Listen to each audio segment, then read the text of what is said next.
All right, we're going to go ahead and jump right in. We're extending our Presence of God class into the next quarter, and we are currently going to be in the book of Judges, but I want to read some passages. I want someone to read Joshua 21, 43 through 45 before we jump in. Joshua 21, 43 through 45.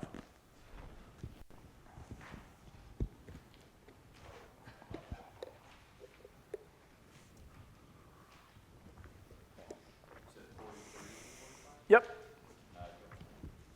Do I have a mic? I mean, that works. I knew you had mics just a second ago. Sorry. People would take me serious if I took myself serious. All right, so Joshua chapter 21, verses 43 through 45. Yes. Thus the Lord gave to Israel all the land that he swore to give to their fathers. And they took possession of it, and they settled there. And the Lord gave them rest on every side, just as he had sworn to their fathers. Not one of all their enemies had withstood them, for the Lord had given all their enemies into their hands. Not one word of all the good promises that the Lord had made to the house of Israel had failed. All came to pass. So that's an interesting set of passages there, because as you read and study, and we're not doing this tonight, you're just going to have to kind of take my word for it. All the land that God promised, all of the borders, even in the book of Joshua, they did not get the land. And Nehemiah actually 9 reminds us that they did not receive all of the land. But Joshua 21 tells us what? God gave them all the land that he had promised. Someone tell me what's going on. How can they not get all the land, but God say they got all the land?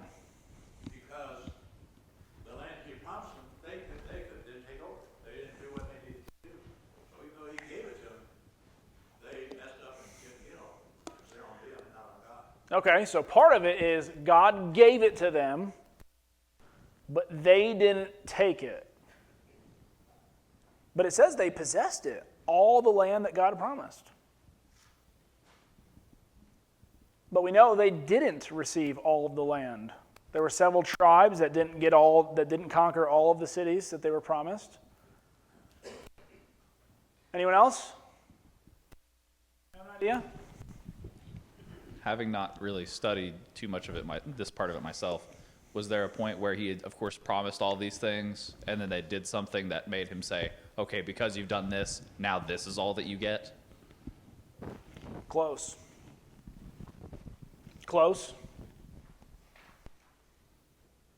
Anyone else?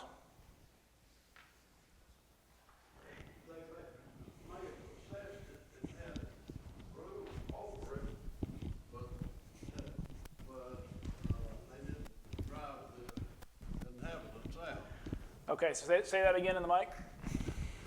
They may have owned it and been in control of it, but they didn't drive the inhabitants that were there out. Okay, so it could be the fact that they had possession of it, but they didn't drive everybody out, so technically they still lacked some. All right, so without going into reading Deuteronomy and reading Exodus, this is what we call a conditional promise. If you follow all of the commands that I give you and drive out all of the inhabitants, I will give you all of the land. So God then, they did not drive out all of the inhabitants. They did not keep all of the commandments. Therefore, all that God was going to give, it was a conditional promise. If you drive out, you will receive. If you do not drive out, you will not receive. Therefore, why Joshua 21 can say they received all that God promised, God promised only to give them the land that really had their faith lead them to drive out all the inhabitants. So let's just use a percentage for a moment. Let's say they only took 90% of the land that God promised. But if it's based on conditions that God said, if you drive out, but everywhere they went and drove someone out, guess what God gave them? God gave them that land. So God can say, I gave you all that I promised, because the promise was based upon conditions, wasn't it? There was conditions to this promise. Okay? But if you really are looking at it, they did not receive all. Bob, you had your hand up? You had that big word, if. If you do what I tell you. If? Same way becoming a Christian. If you do the... We just tell them it's on. If, yeah, that big word if, right? I tell my kids all the time, if you clean all of your room, we'll go get ice cream. They clean half it, I eat half their ice cream and give them half, right? That's true. So what we're going to be looking at, especially in the book of Judges and of Joshua, is God, and this is really the history of Israel. God is promising them things based upon their faithfulness. And a part of God's promises, let's go to Deuteronomy chapter 28 real quick. Deuteronomy chapter 8, part of the covenant has built in the fact that if you do not obey, there will be bits and pieces that you're going to lose. Okay? So in Deuteronomy 28, I'm going to read verse 1, and I'm not going to read all of it, but the first 14 verses are, if you faithfully obey the voice of the Lord your God, be careful, do all of his commandments that I command you today, the Lord your God will set you high above all the nations. Once again, if you do this, God will set you high above all the nations. So that means there's got to be a if you do not, right? If you do not do this, then you will not be set. Like go to verse 15. That's starting the curses for disobedience. If you will not obey the voice of the Lord your God, or be careful to do all his commandments and his statutes that I command you today, then all these curses shall be upon you and overtake you. Jump over to verse 49, and there's a bunch of curses. We're not going to go through all of them, but I want to specifically get into verse 49. It says, the Lord will bring a nation against you from far away, from the end of the earth, swooping down like the eagle, a nation whose language you do not understand, a hard-faced nation, who shall not respect the old or show mercy to the young.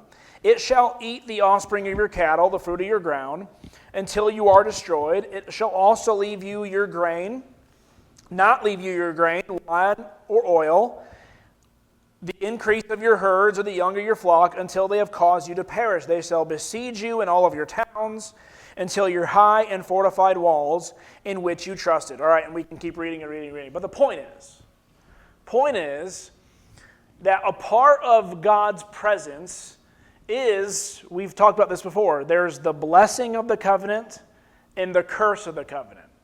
Okay?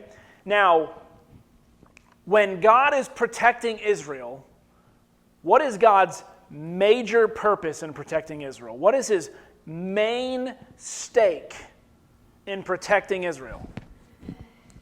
Huh? It's where the promise will come from. But it's the seed, right? The seed promise. Ultimately, he doesn't need all of Israel to complete the seed promise, does he? He doesn't. He doesn't need them to always be in a state of blessing for him to keep the remnant, right? To keep a certain part of the population or a certain part of the people pure. And so within the promise of God's presence that he will be with them is the fact that there will be times when my presence will be drawn away, but I will still, he won't, and that's really Malachi chapter 1. And let's go read that real quick, just because I want you guys to see this in the whole big picture. The big difference between Edom, Esau, and Israel is one thing: the covenant. The oracle of the word of the Lord to Israel by Malachi. I have loved you, says the Lord. But you say, how have you loved us? Is not Esau Jacob's brother, declares the Lord? Yet I have loved Jacob. But Esau I have hated. I have laid waste to the hill country, left his heritage to jackals of the desert.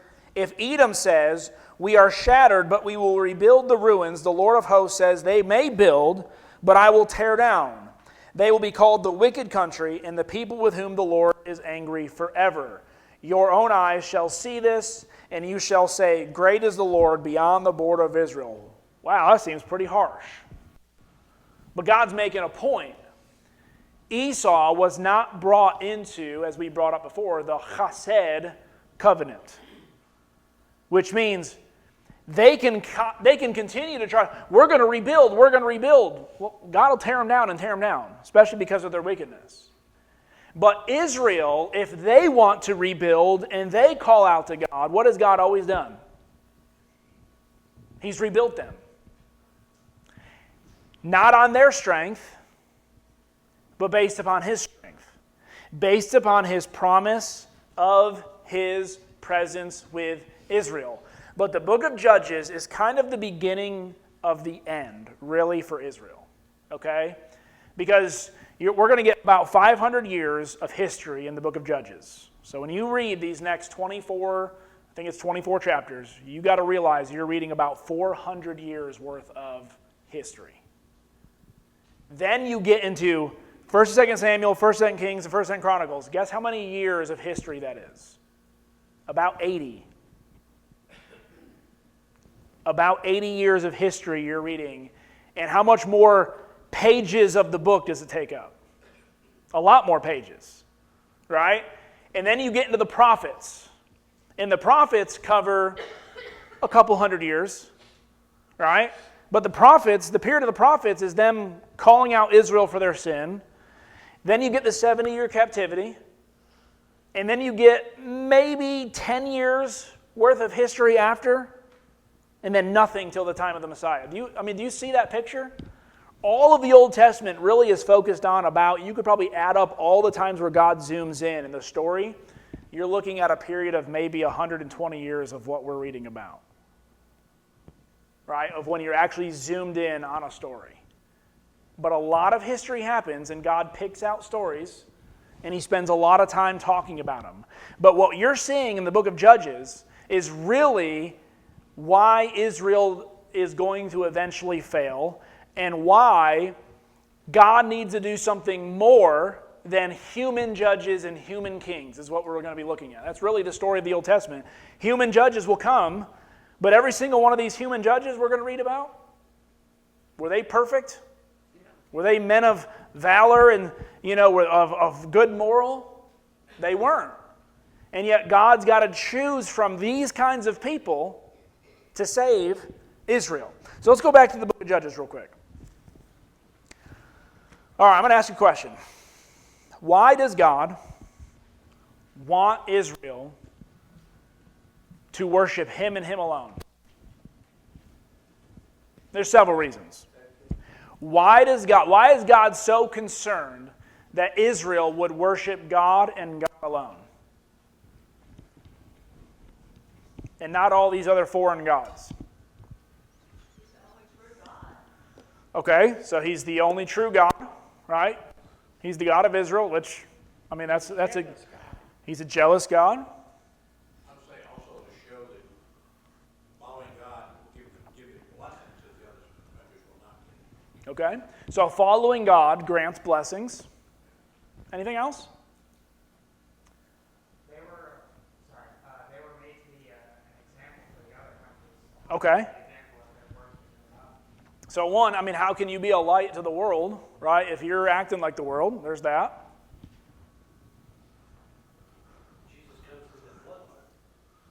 Jesus, right? Jesus is coming through their bloodline.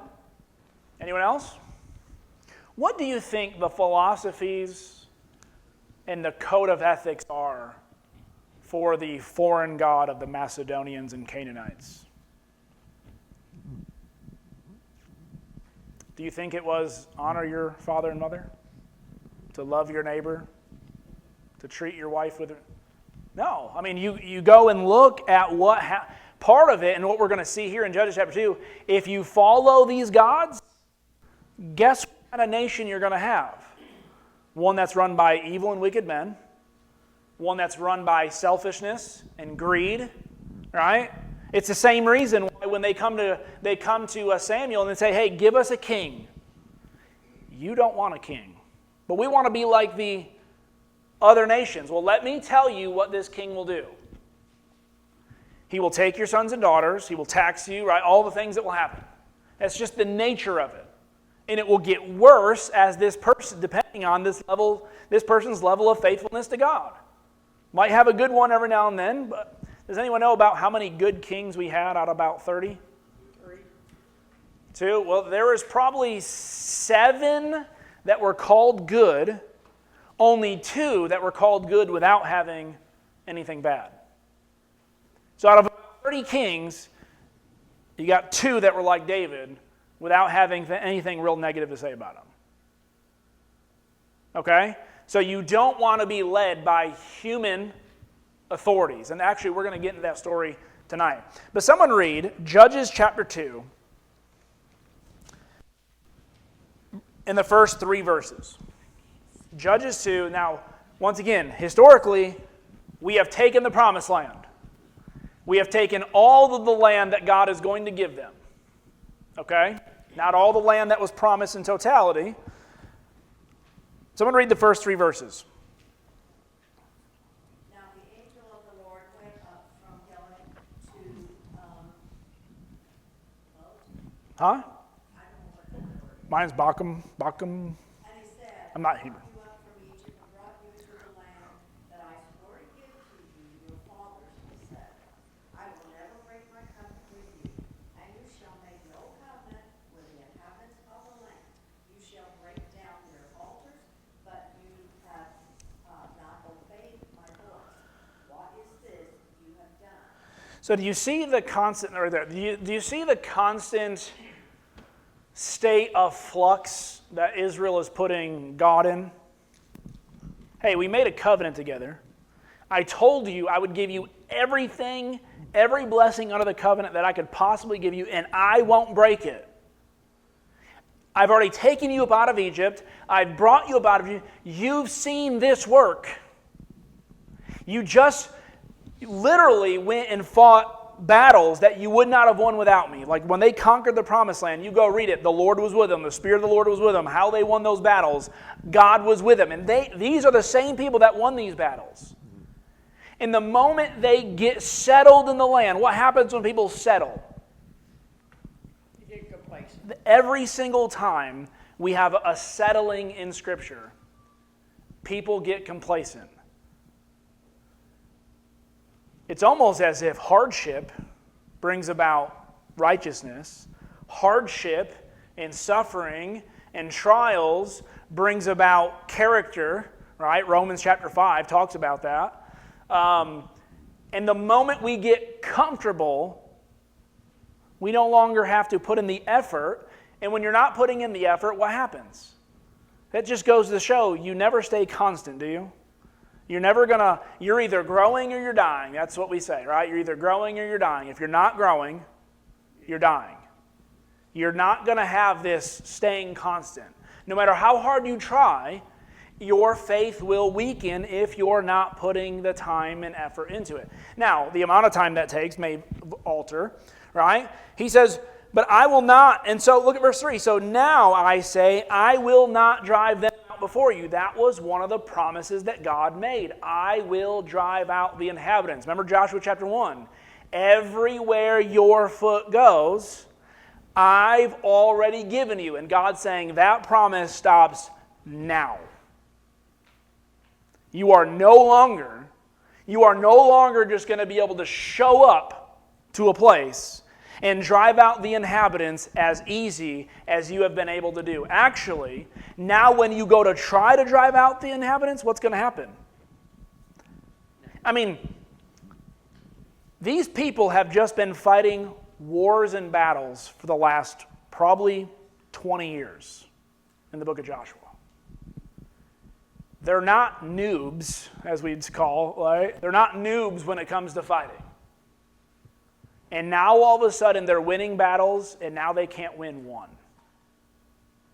What does that tell you about why they won in the first place? They won because God was with them. They won because God was the one who was guiding them. All right, somebody else read 11 through 13. Judges 2, 11 through 13. And the people of Israel did what was evil in the sight of the Lord, and served the Baal. And they abandoned the Lord, the God of their fathers, who had brought them out of the land of Egypt. They went after other gods from among the gods of the people who were around them, and bowed down to them. And they provoked the Lord to anger. They abandoned the Lord and served Baal and the Ashtaroth. So the anger of the Lord was kindled against Israel, and he gave them over to plunderers to plunder them. Okay. God said it. You stop following me. You stop obeying me. I'm going to give you over to the enemy. Now, it's interesting when we bring up Egypt and plundering. Why is Egypt and plundering a good connection here? Brought up out of Egypt. When they were leaving Egypt, how did they where did they get all their possession and wealth from? They plundered them from Egypt. And they plundered free willingly. Egypt gave them plunder. Egypt supplied all their needs. And now, he's reminding them, you were brought out of Egypt, and look at all that you received. Just from being followers of God, the blessings that come. You give up those blessings. Now, instead of having plunder being, I feel like a pirate saying that, instead of receiving plunder, you become plundered, right? But they don't care, and they become worse and worse and worse. Then in verse 16, here's where God is remaining faithful. Okay, someone read verses 16 and read to verse 18. Then the Lord raised up judges who saved them out of the hand of those who plundered them. Yet they did not listen to their judges, for they wanted another God. They whored after other gods and bowed down to them. They soon turned aside from the way in which their fathers had walked, who had obeyed the commandments of the Lord, and they did not do so. Sorry, I'm having trouble. It's all right. I'll finish 18. Whenever the Lord raised up judges for them, the Lord was with the judge, and he saved them from the hand of their enemies all the days of the judge. For the Lord was moved to pity by their groaning because of those who afflicted and oppressed him. I want you to understand, this is 475 years of groaning, complaining, God sending a judge, rescuing them. They're brought back into their land. They settle, and then what happens again? Next generation, or sometimes 40 years later, sometimes 17 years later, they're back in the same cycle for 475 years. If our God is not a patient and gracious God, I don't know what you call that. I think part of the reason I could read that was thinking, don't you know how heartbroken God was? Because, clear back into the garden, anything that was better for his people, they wanted to. Yeah. No wonder Job was the only righteous, or not Job, I'm sorry, Job was the only righteous man. It's like they see something sparkly, and they have to go over and try it. And it's just again and again and again. And see, it's when you have nothing, right? Everything's been taken from you. All you can trust in is who? God. But then when you have everything, or your needs are met again, your basic, right, the Maslow's law of hierarchy of needs, right, when those are met, all of a sudden you can start looking into other things and looking at other things, and rather than looking at God, continuing to bless and to be the one who's providing for you, right? And it's always interesting. You've heard those stories before, seen those stories. Maybe you know somebody who came from nothing, who needed so much help, right? And sometimes those people who came from nothing, they become great servants and great people and people who serve. But then there are other stories of people who come from nothing, who without other people in their life helping them, they would have been nothing. But when they become something, what kind of person do they turn into? As if, I can't be touched, right? You know, and they act as if they did it all on their own. Where's the gratitude? Where's the thanksgiving, right? And that's exactly what Israel does over and over and over again. And so God's presence, this is where we're going to talk about, is an interesting dynamic in the book of Judges. Though God pulls back, does he pull back entirely? Does he leave them entirely? It's kind of like a kid throwing a fit. Parents just say, okay, I'm walking away. When you walk away, you walk outside the door and you listen.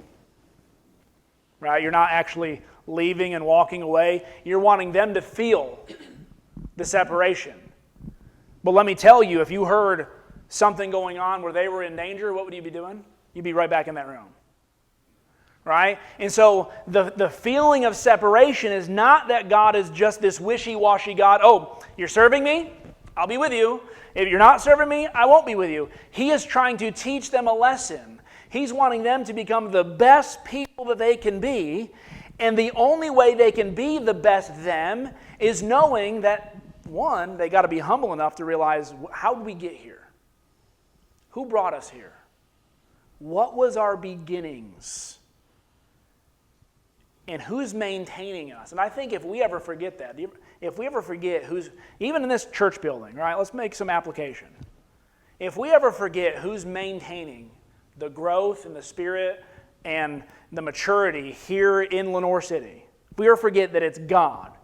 It's not Jesse, it's not the elders, right? We're servants, we're equippers, we're people, and Bible class teachers, we're all here working together, but who's the glue? Who's the power behind it all? Who's the spirit behind it all? It's God, and whenever we think we're doing it on our own, it will fail. Whenever we go off on our own, it will fail. Whenever we think we know better than God, it will fail. And God will step away, but why does he step away? I think it's very similar to why Paul in 1 Corinthians talks about the man who's sleeping with his father's wife, why you need to turn him over to Satan. For his salvation. What does Hebrews 12 tell us about why God disciplines? Who does God discipline, first of all? Those whom he loves.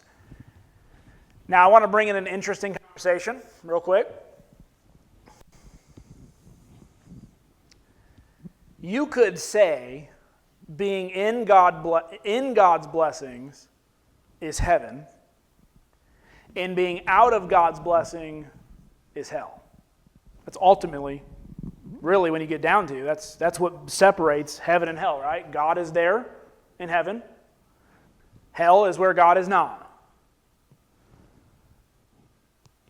Is God sending them to these nations and sending them into a place where it's going to be hardship, or are they walking that way and God is just saying, you want to go that way?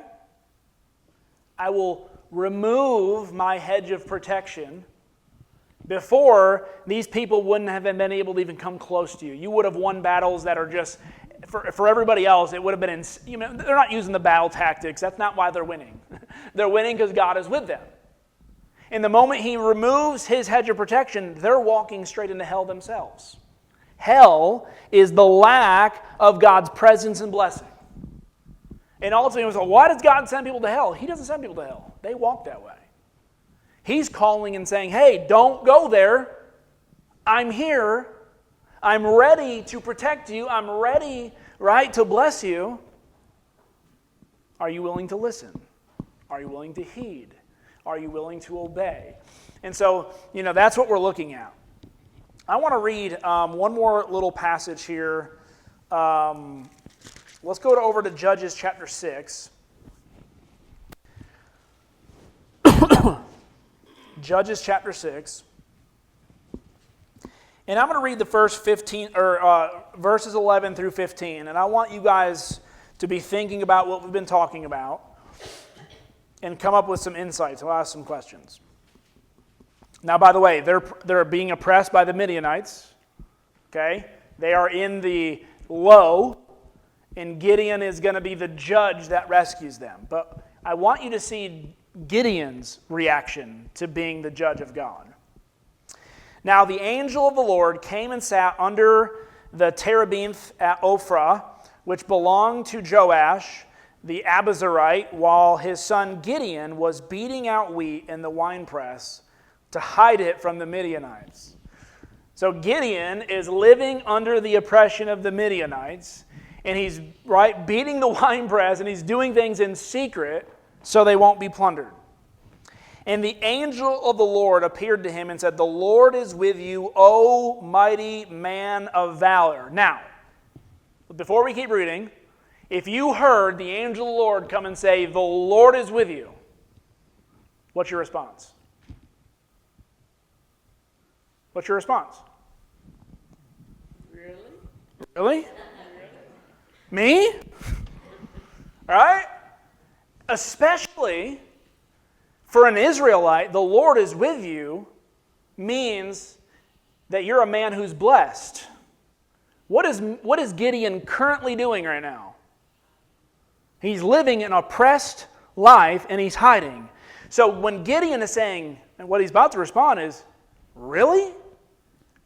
It doesn't feel like the Lord is with me. You can at least see why he's a little hesitant to believe that he is a man of favor, right? He is a man who found favor with God enough that it says the Lord is with you. But I find this really cool because as he's hiding and doing these things in secret, he can't hide from God. God sees it.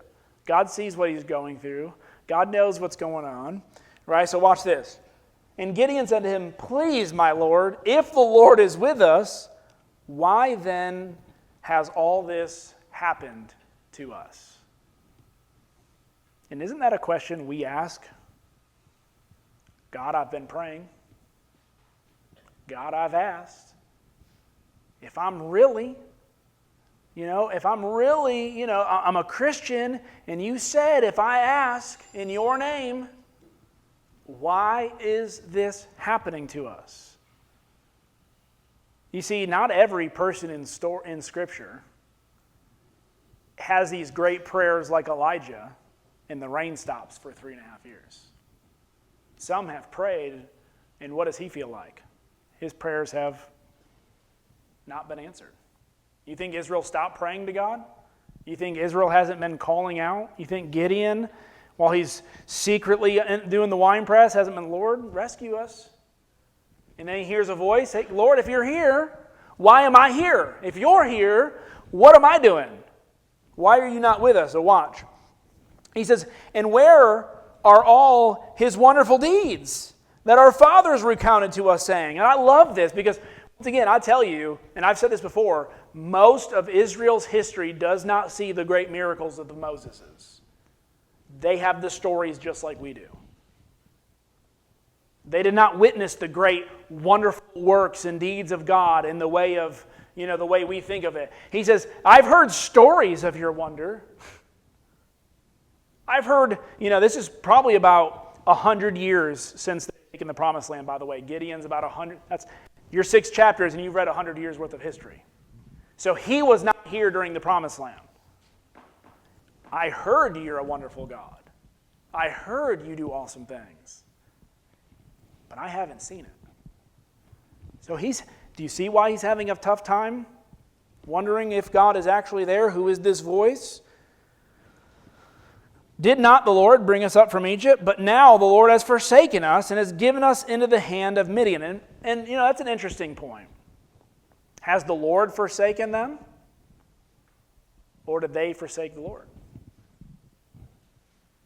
Who's forsaken who?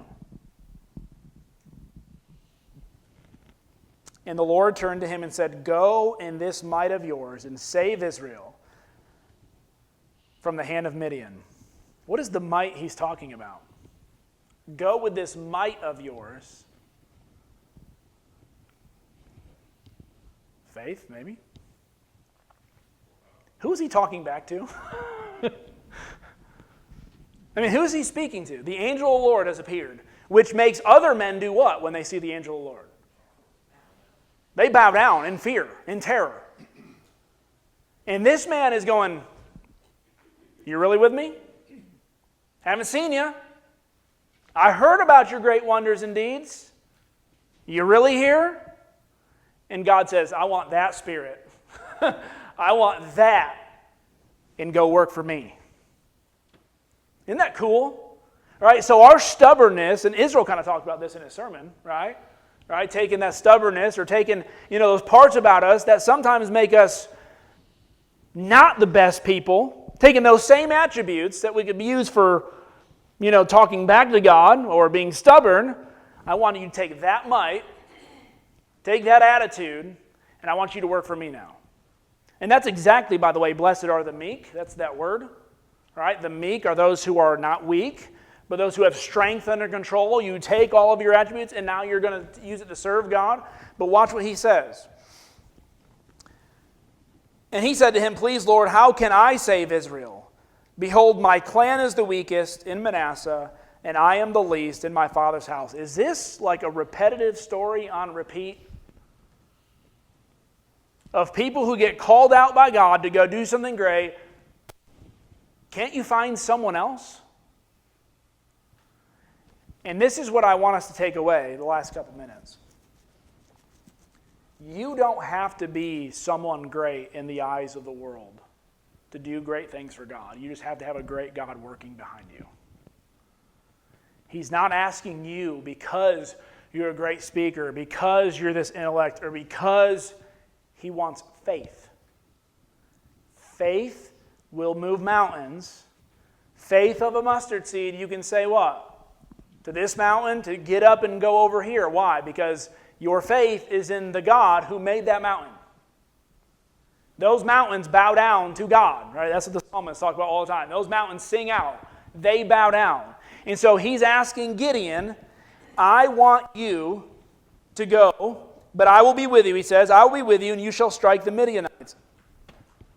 And Gideon, I find more relations with Gideon than almost anybody. He says, God, give me a sign. And he's going to ask for 3 signs throughout, and we're going to look at this a little bit next week. He's going to ask for 3. God will do something great for him. Then God will give him another mission, and what does Gideon do? God, give me a sign. Go on another mission. God, give me a sign. What I love about this story is God's not afraid of anybody challenging him. No. Right? He doesn't have to be afraid. And so when he gets somebody that's got enough attitude and enough gumption, because most just walk away. Yeah. They just walk away. But here's a guy that's got an attitude. And are you with me or not? If you're with me, let's go. Show me a sign. I don't think that's much to ask for God for a sign if you need that time. If God knows you need that to go to work, he'll provide what you need. He always has for us. So he provided what he needed, and Gideon went to work. Yeah, was that the first bell or the second bell? That was first? Second? Your hearing's as good as mine, Bob. Yeah. All right, well, I want to pick up on that point next week, because that's going to be our driving point for judges, okay? And that's going to be every judge after this. And I want you guys to remember this idea of doubt, of testing. Why did God God punish Israel for testing him in the wilderness, but he's not punishing Gideon for testing him here? Is he playing favorites or what's going on? Think about that for next week. Thank you.